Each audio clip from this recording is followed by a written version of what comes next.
First na itong meeting, first or second meeting na on January 9. We will only deal with 3 types of loads. And kung ano ang tag-axial, chapters 1 and 2, tayo torsion, tayo chapter 3. Muna ikatulong na load. Transverse ang tawag. Transverse load or bending load. Okay, kung yung tag-transverse, ang pasabot niya na perpendicular siya sa member. So kung muna yung member, mo niyang load mo with perpendicular. Kung mo niyang member, mo po niyang load mo. Transverse na, no? So, ang effect sa transverse loading is mabend ang member. And for example, na mo niyang member,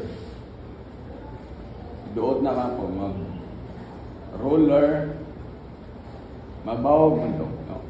So, ang deformation niya is in the form of deflection. Deflection. So, kung naka-member, subjected to transverse loading, dili siya mainat, dili po siya ma-twist, ma-bend lang na. No? So, ang pag-determine sa strength sa beam or member nimo, depende na sa amount of deflection niya. Kung dako din, dili siya kusgan. Pero kung gamay, kusgan. Like for example, it's an air roller thing. Can I borrow? Can I roller? Wala. This is just imagine air roller. Imagine a roller. Kung pinahigda ng roller, kung yung mo na siyang bawgon, hindi na siya bawg, di ba? Kung yung mo na ipatindog, hindi siya bawg. Gahit na siya bawgon. Okay? So, nana sa bending. Muna siya kung example, footbridge na lang. Footbridge. Tapos, kahoy. Kahoy lang. Kahoy. Rectangular ang position. Dili ka na marag-log without ng rectangular. Asa may safe na? Pinahigda o pinatindog? Safe ha? Safe. Ama na may kahoy pala eh. 2 by 6. 2 inches by 6 inches. Asa may safe na? Pinahigda niyo sa pagplastar o pinatindog? Pinatindog, di ba? Kung pinahigda na siya, kusog na siya mabaw. Okay? Mas kusga na siya kung pinatindog. Yan na. So, same with axial and torsion. Ang ato i-discuss there is bending load. Duha Japan. Ang effect niya, stress, beam stress niya, deflection. Pero ang deflection, ako na yung na-mention before, na broad ang topic sa deflection. Daghan methods involved, dili makaya, and pang-theory gini nga topic, pang-theory ba? Ang in-depth na discussion sa reformation na theory. Pero kay sa syllabus sa MDB na may deflection na. So mag-discuss ko isa ka method para na may idea, okay? Kung saan. Daghan method yung gani. Pero isa. So ang focus sa doon is stresses. Stress sa beam. Now, ang stress din sa beam na chapter 5. Chapter 5. And ang kinin chapter 4, gidevote siya pagkuha sa parameter needed pag-solve sa stress. So, unsa ito kinahanglan makuha ang value para makakuha tao stress. Now, there is chapter 4. Devoted na. It's different sa axial. Axial, for example, kung na kay bar, tapos na cable, tapos muta na ka, pila stress cable. Sayon na naman ito. Yung mga itong putlon, tapos mag-movement ka support, magkuha nyo itong tension, pag man, i-divide sa cross-sectional area, stress na yun. Diba? Ang pagkuha sa tension, sayon naman. Sayon ka. Pero sa beam, ang pagkuha sa parameter or ang force, umaga, parameter para magkuha sa stress, dili mo na nakasayon. Ang pagkuha sa parameter, dili mo na nakasayon. Munang na-address chapter 4. Okay? Torsion, cut-cow section, torque, maora. Stress na yun, dali ira. Pero sabi mo, dili siya sa'yo. O na nga, isang ka-chapter kung na to, ayat kung gusto ka o dili ka mag-listen sa chapter 5, then sabto ni mo chapter 4. Okay? Now, nganong beam atong ginong example because mo man isang typical nga member subjected to bending load. Like for example, mo na yung beam mo na siya ang horizontal component sa structure. Okay? Ang vertical na mo ng column poste. So, considering gravity load, gravity vertical value, dead load, live load.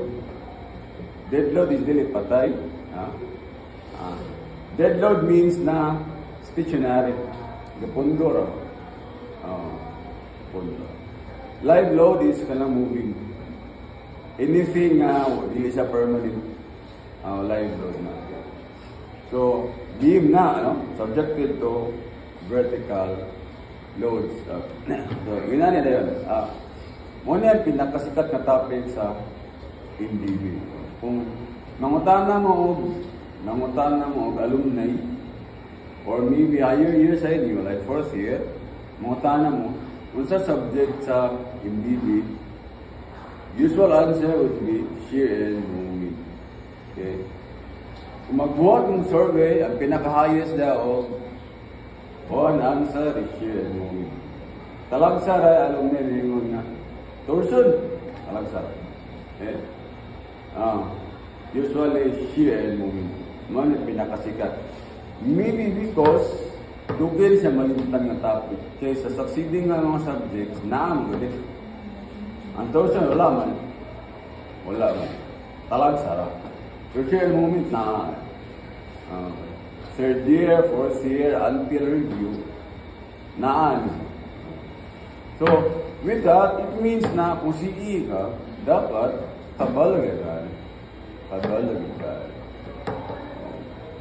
Pwede rin mo nga, dili kayo kakabalo o torsion, pero shear and moment, dapat kabalag. And for instructors handling this subject, we give more weight sa performance ani nga topic. Yeah. Maraming mo na.